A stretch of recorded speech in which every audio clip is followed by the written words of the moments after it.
Pyramid Song is a stunning piece of music that has sparked a lot of discussion amongst Radiohead fans, mostly about its strange sense of timing. Recently, I read even more new explanations for how to think of the song rhythmically when I stumbled across this video by Peter White Percussion on Instagram. It's humorous. It's him trying to figure out the time signature of Pyramid Song while he notates it. And wow, just... I can understand all of these, except maybe this one. Maybe it's best that we just share how we interpret it and be amazed at how many different ways you can interpret this one song. I just want to say there's nothing wrong with feeling completely lost when you listen to the song.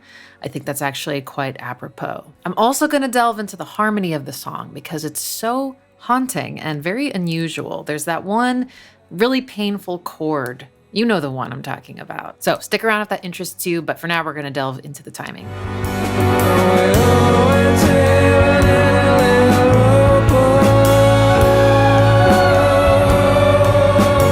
I've gone through 3 phases in my understanding of Pyramid Song rhythmically. The first phase was I'm learning how to play it. I'm coming from a very emotional place, and I just kind of learned it by ear and by feel, and I guessed. There were 3 different sections in the song, and one of them, I didn't have to guess as hard when I played it, and another section, I just was like, this is even. Like, this just evens out. This is no longer weird, and I'm talking about the outro. I really wanted to feel like I could feel it consistently. So years later, I decided, why don't I just count this out? Why don't I just find out for sure? And my approach was to count the groupings that I heard in the beats. There were emphasis patterns. And here's how I heard it. 1, 2, 3, 1, 2, 1, 2, 3, 1, 2, 3, 1, 2, 1, 2, 3. So 3, 2, 3, 3, 2, 3. And that's well and good. And you can see that some other people have different emphasis patterns that they've discovered. I think this is a really great way of going about determining the timing of a song because it's not the same thing as figuring out a time signature. Time signatures are usually more about visually representing the music versus how it's actually felt. Anyway, so the next phase of my understanding of Pyramid Song started when, very recently, I'd say the last 2 years, I caught wind of this theory that Pyramid Song is just in 4/4.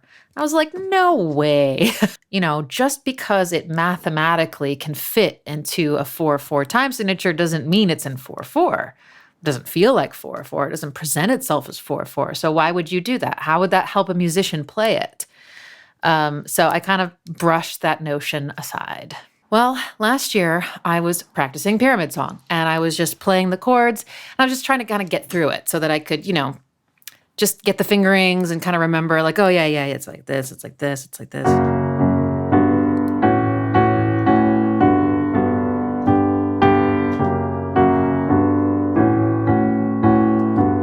Suddenly I was like, 1, 2, 3, 4. 1, 2, 3, 4. 1, 2, 3, 4. 1, 2, 3, 4. And now I see the light, or maybe I've gone to the dark side. I'm not sure, but this is now how I feel Pyramid Song. I feel Pyramid Song as a very slow clave pattern variation. Suddenly, I didn't have to guess, I didn't have to count, I could just feel it, and confidently.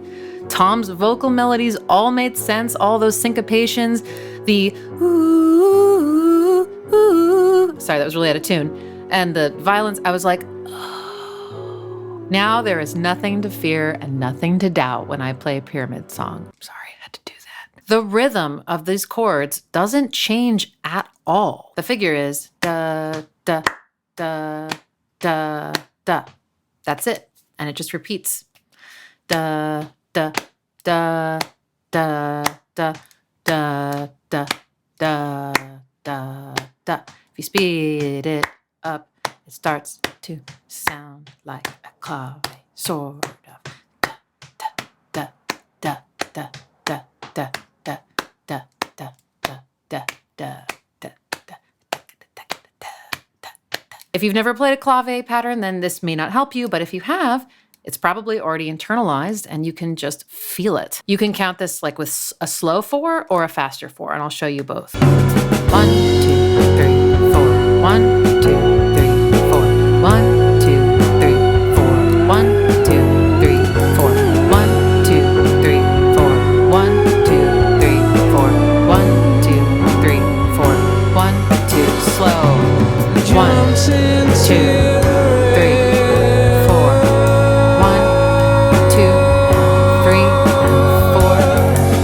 let's talk about these oohs at the beginning. And later on, the strings join in octaves higher than tom. They always sounded very, very listless to me. And when I would try to sing along or sing it as I played it, I'm like, I don't know when to do this. And oh God, 1, 2, 3, 4, 1, 2, and 3 and 4, and a 1, 2, 3 and 4, and 1, 2, 3, 4.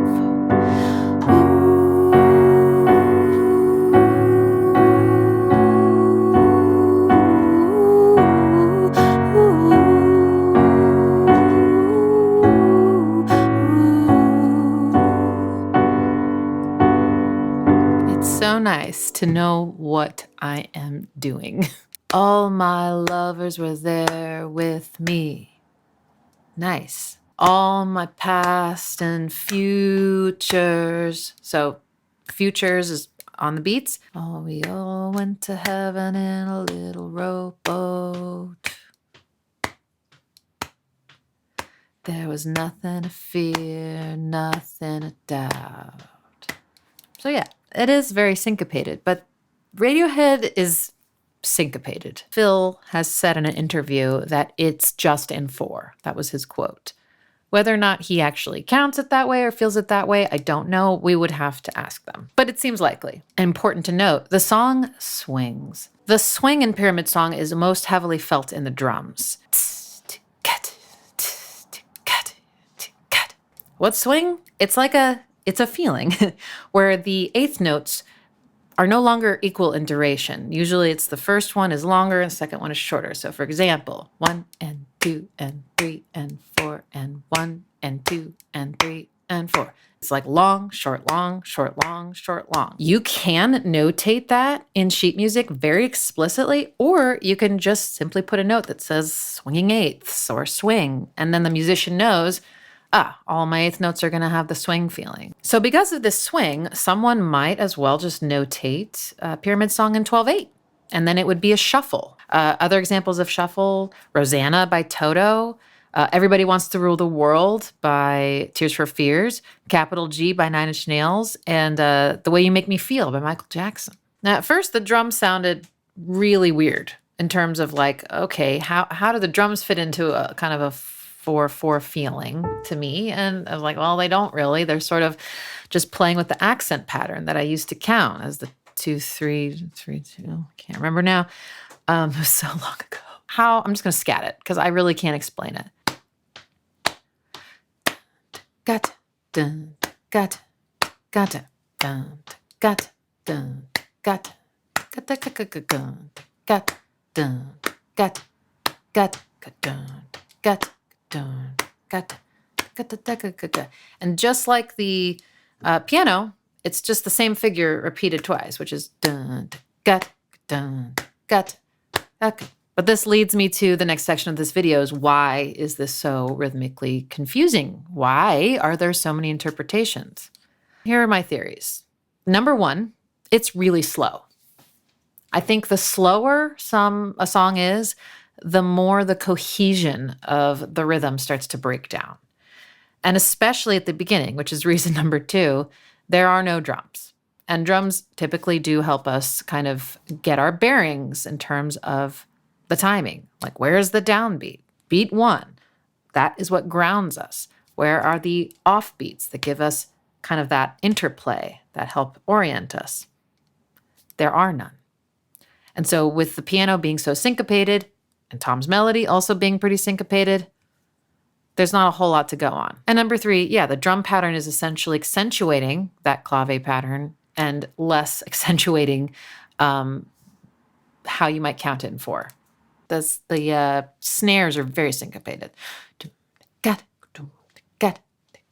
Number 4, I would say, is that there's just kind of a lack of dynamics in the piano part to sort of help orient us. Every chord is played, I would say, with the same emphasis, the same volume, the same articulation, there's no like staccato and then long. That leads us into number 5, which is that there's a little confusion created by the fact that sometimes the chord progression starts and ends with the same chord. So there's sort of like this lack of a seam between the individual progressions. And so it starts to bleed over into each other. When the oohs are happening and also at the very end.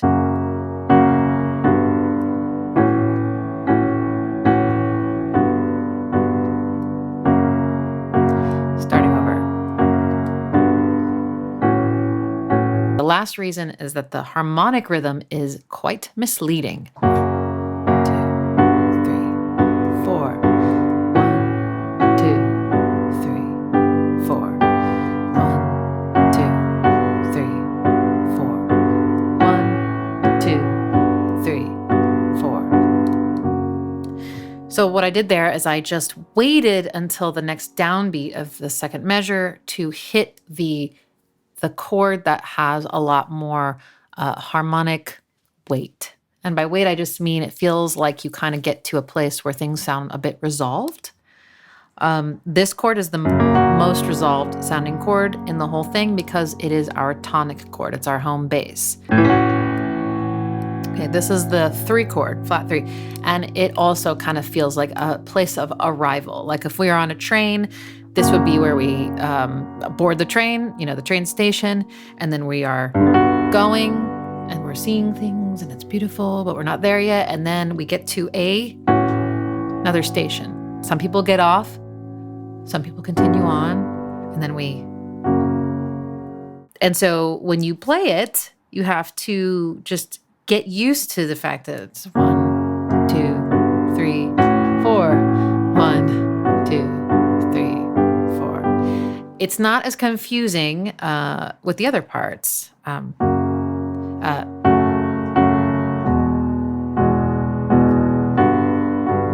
They all move when you expect, especially at the end when it loops. It goes 1, 2, 3, 4.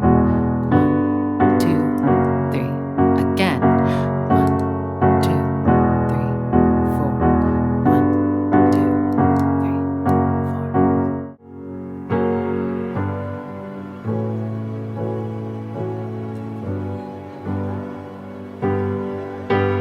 4. Radiohead is usually very creative with their harmony. One of my favorite things about them. This song is no exception. Just a second, I have to correct myself. I got the voicing for the piano chords a little bit wrong. When I first learned the song, I was playing it really fleshed out like this.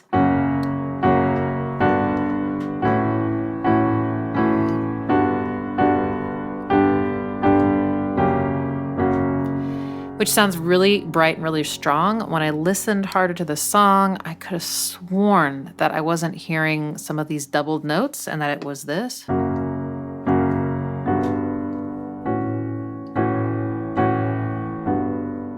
But if you look at the sheet music, I'm wrong. So this doesn't affect my harmonic analysis significantly.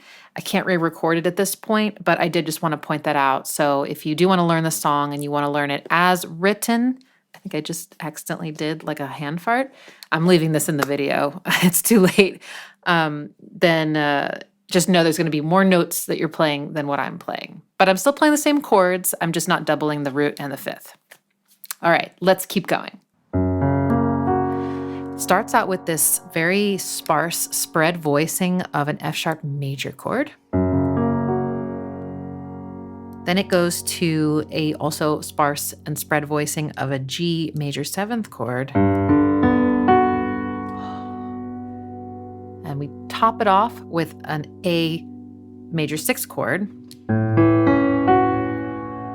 The top note is kept static, and all the chords are moving up and encroaching upon it, which is very similar to how it works. Well, it's exactly the way it works in Everything in Its Right Place. There's this pedal point, this consistent note that's sort of creating resolution and tension with each chord as it kind of moves up and moves back away from it. But then we get this kind of resolution, sort of.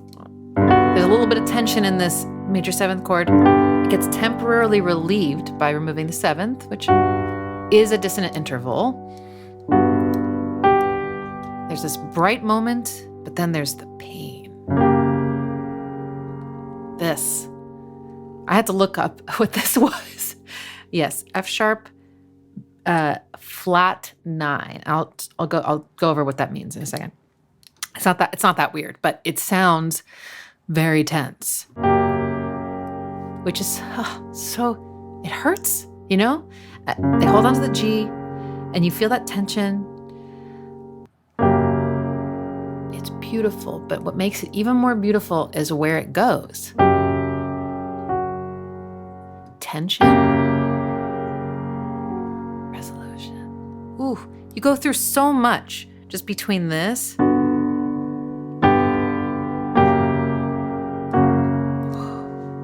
God, you could just do that.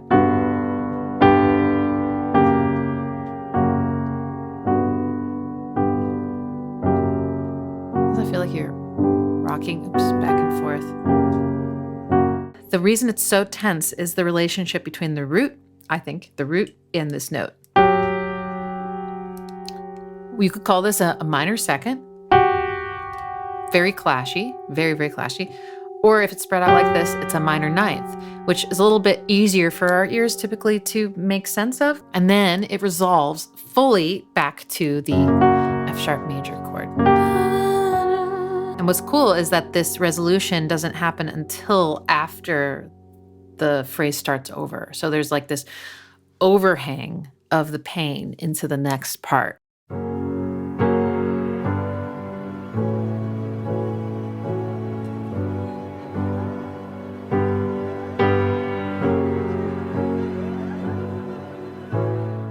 All these chords are major. If I play them in root position,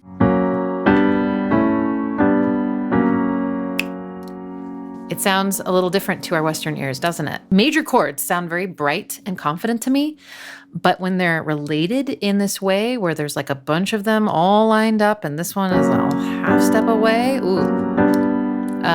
it starts to sound more twisty and dramatic. And this indicates that we're probably in some kind of strange mode, or maybe we're mixing modes. This sound is most closely related to Phrygian dominant.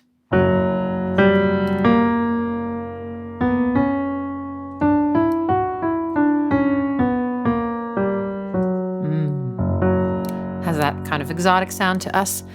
But the song doesn't neatly fit into that scale, so it's going to change. And now things are going to sound darker, I think. They sound a little bit more vulnerable, a little bit, it hurts in a different way. This chord goes minor. So here's the third of it. It goes minor, doo-doo-doo, not doo-doo-doo. And this is my favorite part. I mean, well, I don't know, that flat 9 chord is really good too. But I just always feel a lot of emotions when this chord hits. And what a gorgeous voicing of this chord. So this is called an add 9 chord. It might as well just be called magic. So gorgeous. It's like really tender to me. And when it's surrounded by that darkness, man, it just kills me.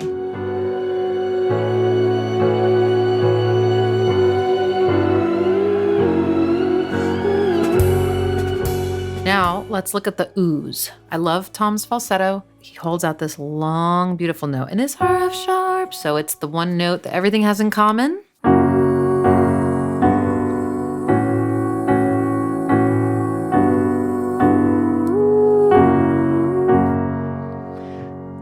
I always felt like there was something like different about this melody. Like it had an open sound to it that the other parts didn't. Like this sounds very kind of, like I said, closing and kind of twisty, but this ooh, I don't know, makes me want to open my eyes up wide. And it's because of one note. So if he were to sing this in the scale that these chords are kind of sort of implying, it would go.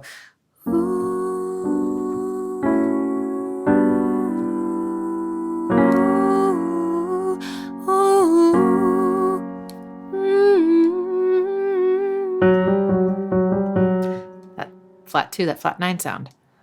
But he goes, and so he chose this note that really hasn't been played.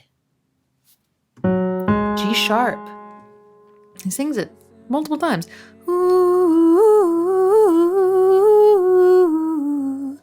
Goes down. Oh, I just love that so much. Those are the kinds of things that, like, if you studied music, you would learn, like, never to do that. Like, sort of create like a conflict between like a note in your scale and a note that's like just above it. Like, no. But if you grew up listening to blues or jazz, then, you know, you're free. And I love the ooh. It's almost like this, it gets like a quickening. And then ooh is super pretty because it mixes sort of a more open sound with a darker sound.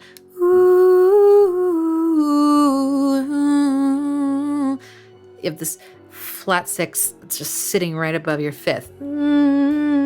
And you get that half step.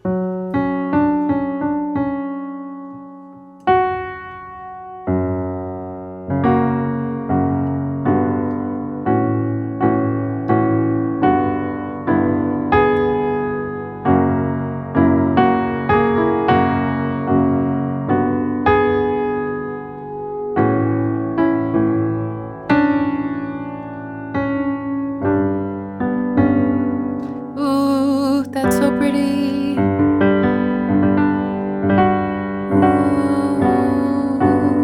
Ooh. G major 7, sharp 11. I also forgot to say that Tom's ooh, G sharp actually avoids the G natural really nicely. So I don't know if that influenced the timing, but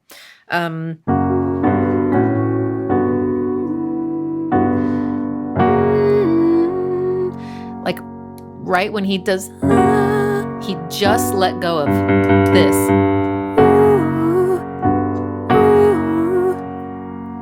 And then,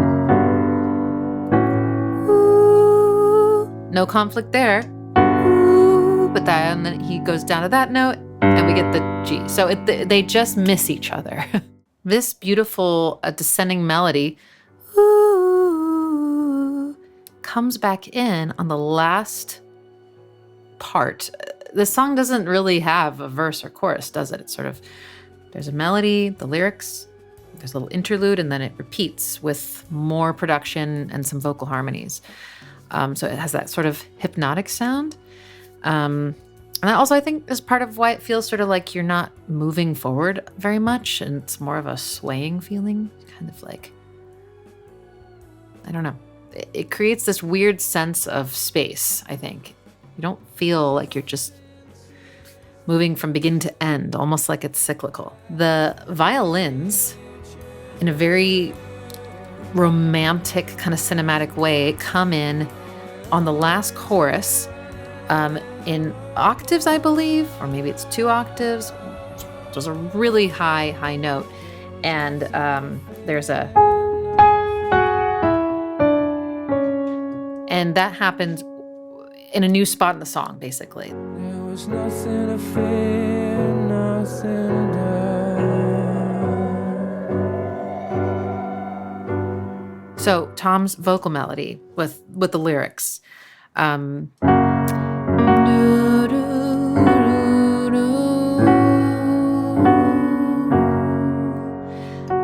So he's got these 2 notes.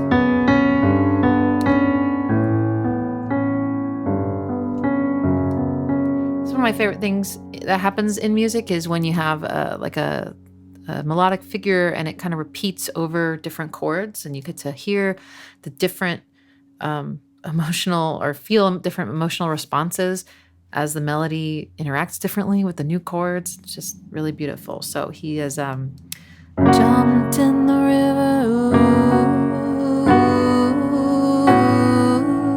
Then he dips down and sings the minor third of this chord. Black-eyed.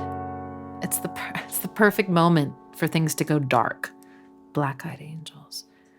And I wouldn't say this is like a negative thing, the black-eyed angel. It's complex. Black-eyed angel swam, resolution, slotting into the chord. Then my favorite part.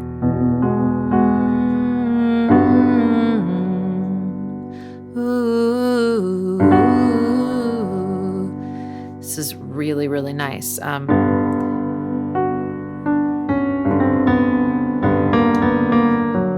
It's so.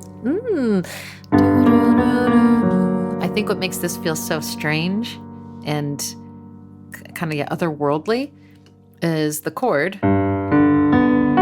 G major 7th, and he goes. Da, da, da, da. It introduces this incredible dissonance. It almost feels like a conflict. Na, na, na, na, na. Like da would be more in line, but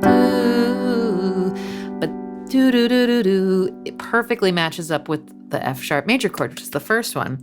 Ooh. So it almost feels like he's straddling two worlds. He sings a variation of I jumped into the river, which I really love. Instead of I jumped in the river, what did I see?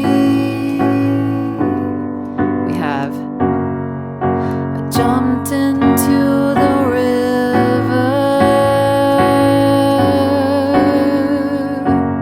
Actually, let me double check the timing on when he actually says ver.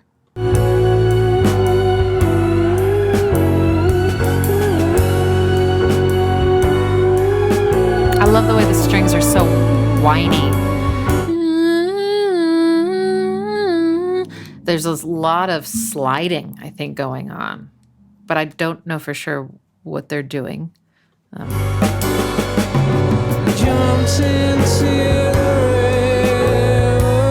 Okay, it's a little later than I thought, I think. I jumped into the river. So he holds onto riv. He doesn't say, what did I see? We know what he saw. So, it's just this like elongation and an emphasis of jumping into the river. It feels a lot more final. And he sings this with a lot more power.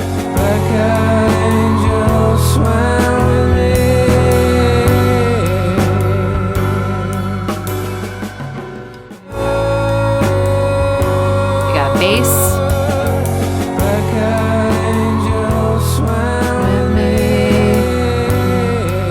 It's a little hard to hear, but I believe he sings in unison with himself. Black-eyed angels. One of them goes swam, the other one goes swam, and you get this two-part harmony in thirds. I think it's black-eyed angels swam with me. And this emphasizes the sound of the next chord, which is the E add 9 chord.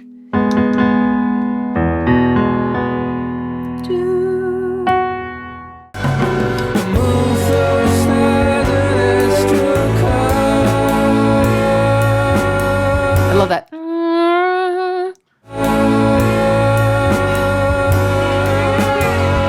And then we get a.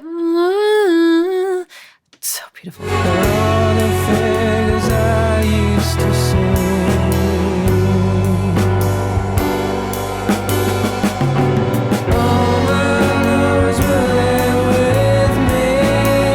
Almost sounds like there's a really low harmony. All my lovers were there with me. It's really subtle.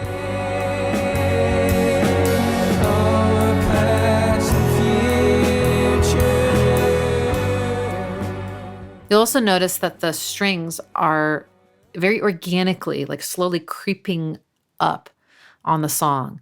You're starting to hear the strings playing the chords of the piano. Da, da, da, da, da, da, da, da, da, da.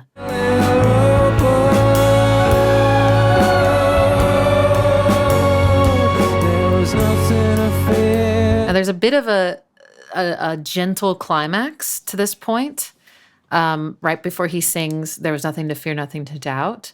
You feel like you're, something's growing, and then the energy just drops. It's not sudden, but it's noticeable. There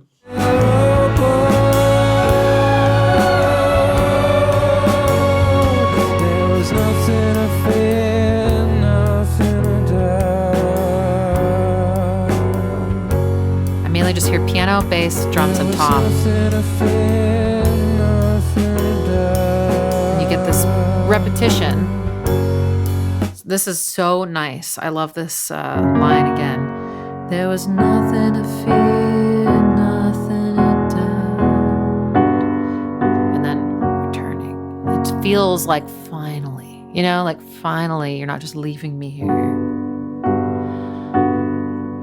There's resolution. There was nothing to fear, nothing to doubt. This part always makes me cry. And then you think maybe things are on their way out. Maybe you're being carried out into sea, and then everything comes back. There was nothing to fear, nothing to doubt. Vocal harmony. Strings.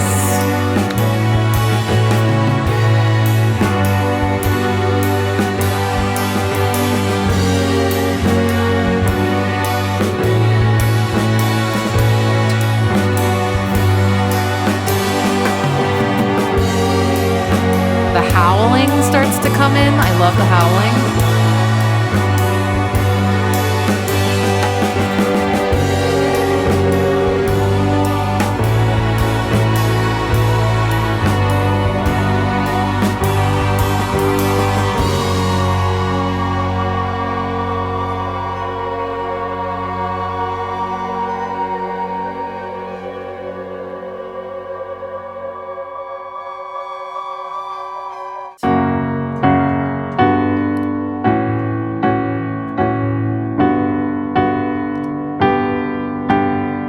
Four times. I'm not going to do it 4 times, but you finally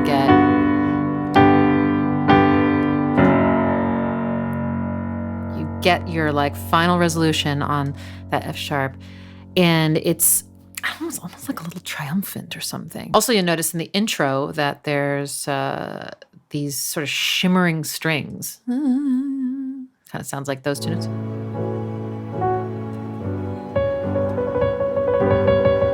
There's other ones too, though. And then you get the